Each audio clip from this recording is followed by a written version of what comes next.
오셔서 같이 또 대담하게 돼서 감사합니다. 오늘 굉장히 중요한 날이니까. 그래요? 예, 간밤에 아주 그냥 잠을 못 잔 사람들 엄청 많을 겁니다. 예. 어제 윤석열 대통령이 밤 10시 반에 갑자기 비상계엄을 선포했어요. 우리 전 목사님도 그 윤석열 담화문을 직접 들었습니까? 부분적으로 들었습니다. 다는 못. 그 핵심이 뭐죠? 핵심은 뭐 종북 주사파를 척결해야 된다. 지금 뭐 혼란스럽잖아요. 뭐 그리고 또 하나는 자유민주주의를 수호해야 된다. 이것이 두 개 핵심인 것 같습니다. 이게 아마 우리나라의 이제 그 보수적인 사람들은 다 염려하고 있는 거죠. 그럼요. 윤 대통령이 아마 그런 염려를 아마 받아들여서 아마 중요한 결단을 해서 종북 주사파 세력과 그다음 자유민주주의를 수호하기 위해서 부득한 조치로 비상계엄을 선포했다 이렇게 볼 수 있죠. 그렇죠. 그래서 아마 대통령께서는 그 나름대로 뭐 우리가 봤을 때 속이 굉장히 상했을 가능성이 있어서 이런 결과에 왔지 않았나 저는 그렇게 생각합니다. 그래서 어제 그럼 우리 전 목사님은 비상계엄 선포하고 제가 알기로는 한 11시쯤 넘어서 국회로 간 것 같은데 그때 그 전 목사님 보신 상황을 잠깐 말씀해 주시죠. 제가 이제 11시경에 원래는 뭐 10시 반에 이게 내용이 나온 것 같은데 그렇죠. 조금 늦게 접했습니다. 방송을 통해서 늦게 접하다 보니까 그래서 야 이거 국회가 지금 복잡하고 혼란스럽다는 소식이 들리길래 이 국회로 가봐야 되겠다. 이제 그렇게 생각하고 두 번째는 저희들이 이제 사단이 육군 사단이 옆에 있기 때문에 이 사단에 그럼 군인들이 어떻게 움직일까 밖에 나가면은 지금 만약에 이렇다면은 많은 장병들이 사단 본부로 전부 집합할 건데 이 두 가지가 제가 궁금해서 그들은 차에 제가 11시 반인가 조금 뭐 11시 반이 넘었나 이제 우선은 이제 육군 그 사단 옆에 계속 차량들이 들어갔어요. 장병들이. 그게 봉사부대입니까? 아니요, 사단이니까 육군 사단이 봉사부대는 아니고 제가 후문 쪽에서 이제 지켜봤는데 계속 뭐 밤에 심야에 출근하는 사람들이 엄청 있었더라고. 아마 비상이 걸리니까. 국회 앞에서 상황은 참.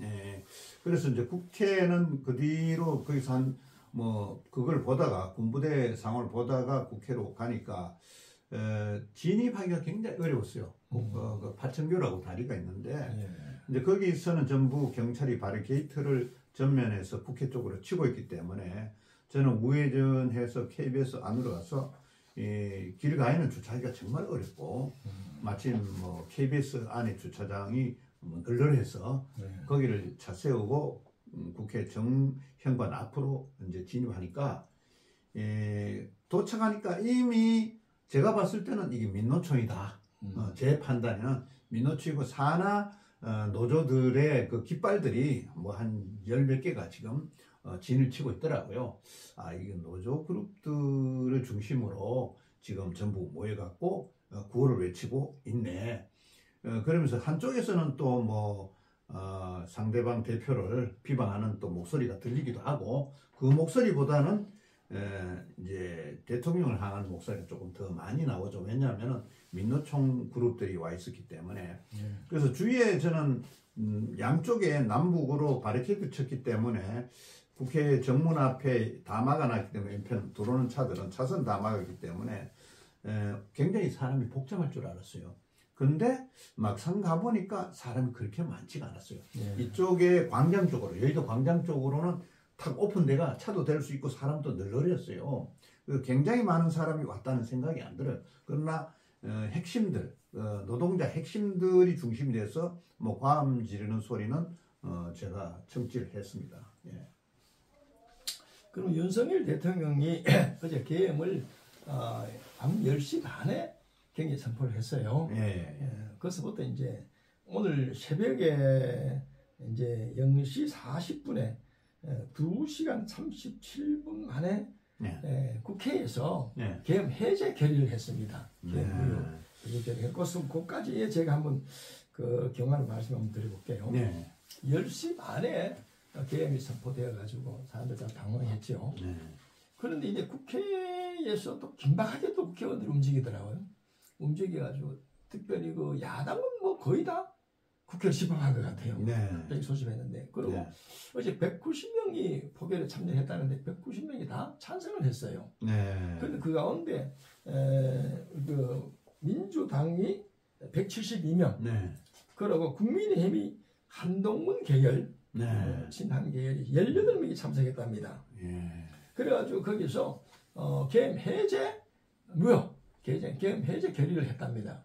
근데 이게 지금 헌법 75조 5항에 보면은 국회 제적 과반 결의로 계엄 해제를 결의하면 대통령은 해제해야 한다. 이런 규정이 있더구만요. 그래서 국회에서 계엄 해제 결의를 했어요. 2시간 반 정도 걸려서. 그리고 그때 이제 군인들이 이제 국회를 이제 모여들었는데 공수부대도 이제 왔다 그래요, 사실은. 근데 뭐 제가 듣기로는 군인들이 큰 어떤 계엄군으로서 역할은 하지 않은 것 같습니다. 그래가지고 국회가 결의하자마자 공수부대가 철수하게 됐고요. 그런 충돌은 없었던 걸로 알고 있거든요. 그렇겠죠. 이번에 아주 큰 다행히 민간인들하고 충돌이 없었다는 게 큰 다행으로 생각합니다.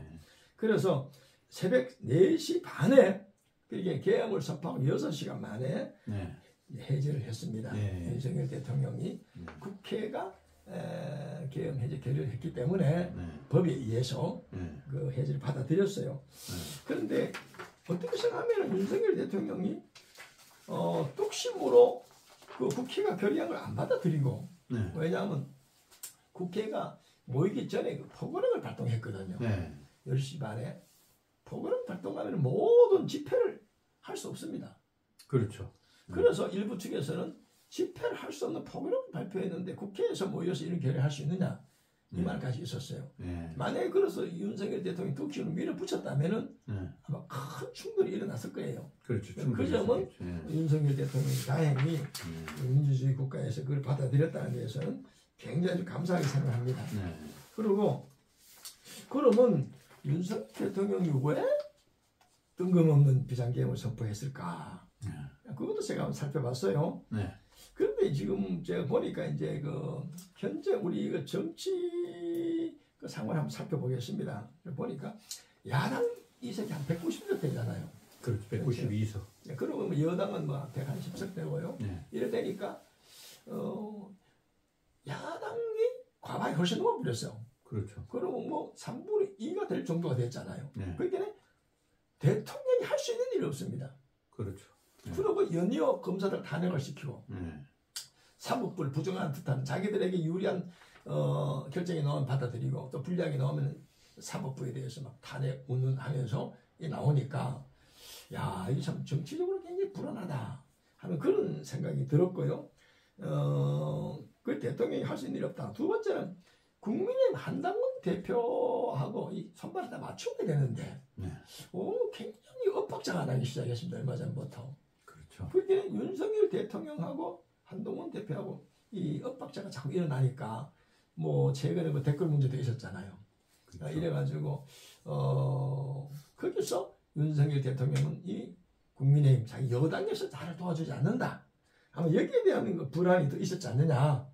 당연히 있겠죠. 있어요. 그 다음에는 내년도 예산이 총 지출이 677.4조 4천억이라네요. 그런데 이게 673.3조라 2조 4천억이 그 예비비에서 4,800억하고 총 깎인 게 뭐 2조 한 4천억 좀 깎였다 그래요.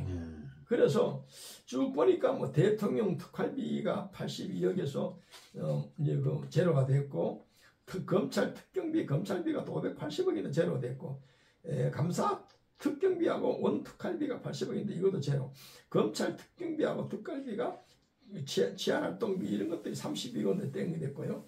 동해가스 개발 비용 대왕고래 프로젝트에 586억 원인데 8억 원만 책정되고 전공이 지원 사업이 3,678억인데 2,747억으로 깎였다는 거예요. 자, 그러니 국가를 운영하는 대통령으로서 할 수 있는 일이 없다. 자, 이러니까 국유지책으로 대통령은 자기 나름대로 뭐 이렇게 하는 것이 국가를 위한 일이다. 예?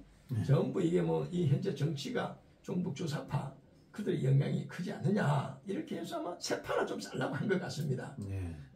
그런데 사실 뭐 어떻게 지금 생각하면 이제 실패했다고 볼 수가 있죠.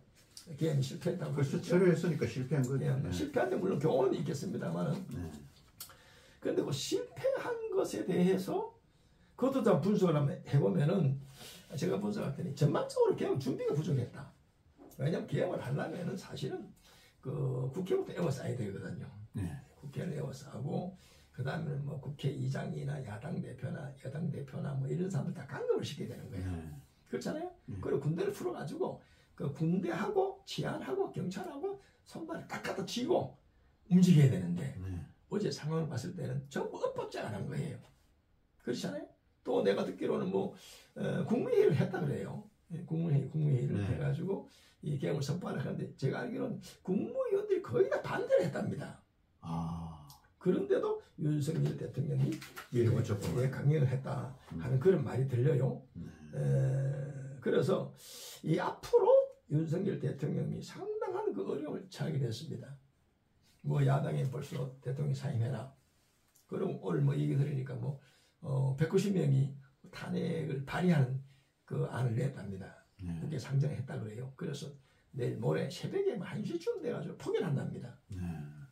190명이 있으니까 이제 여당에서 한 10명 이렇게 좀 도와주면은 그렇죠. 탄핵이 되잖아요. 8명이 부족하니까. 참 불행한 이 일이 지금 생겼어요. 지금 한동훈 쪽에 아까 뭐 12명이 참석했나? 이 숫자가 좀 그 신경이 쓰이네요.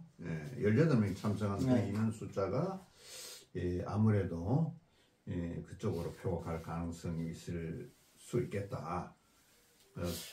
자, 그렇게 되면 수순이 탄핵으로 간다라고 보여지지 않을까 싶은 생각이 듭니다. 물론 뭐 탄핵을 국회에서 발의한다 해도 결정은 헌법위원회에서 하잖아요. 헌재에서 하죠. 헌재에서 하니까 거기서 이제 뭐 한 2개월, 3개월 걸릴 겁니다. 그때가 직무가 정지되고 이제 국무총리가 대행을 하잖아요. 경과를 좀 지켜봐야 되겠습니다만 어쨌든 윤석열 대통령이 참 오판한 것 같습니다. 비상계엄을 선포했을 때 국민의 공감이 돼야 되고 또 손발이 다 맞아야 되잖아요. 지금 봤을 때는 그 손발이 맞지 않는 상당히 엇박자가 났단 말이야. 자, 그래서 앞으로 이제 어떻게 될 것인가. 이제 지금 뭐 야당은 야당대로 일고 움직이고 있고요. 또 여당은 또 윤석열 대통령이 탈당해라. 아마 친하게 중심으로 그런 소리 나온 것 같습니다. 대통령이 뭐 당적을 안 가지는 거는 뭐 그건 뭐 있을 수 있는 일이니까 그건 큰 문제가 아닌데 이 탄핵 쪽으로 표를 몰아주고 또 이 직무가 정지되고 이러다 보면 대통령 수행을 몇 달이고 뭐 얼마간 못 한다는 그 개념이 국정 운영에 굉장히 큰 차질이 올 수가 있고 또 대통령으로서 신뢰도 많이 떨어지고 국민들도 불안하고 이렇게 되면은 그러니까 결국은 전국이 혼란의 길로 가지 않을까 하는 것이 이것이 좀 우려되네요. 우리 1부는 이렇게 마치고요. 2부에서 뭐 또 진행을 계속 해보도록 하겠습니다. 감사합니다. 감사합니다.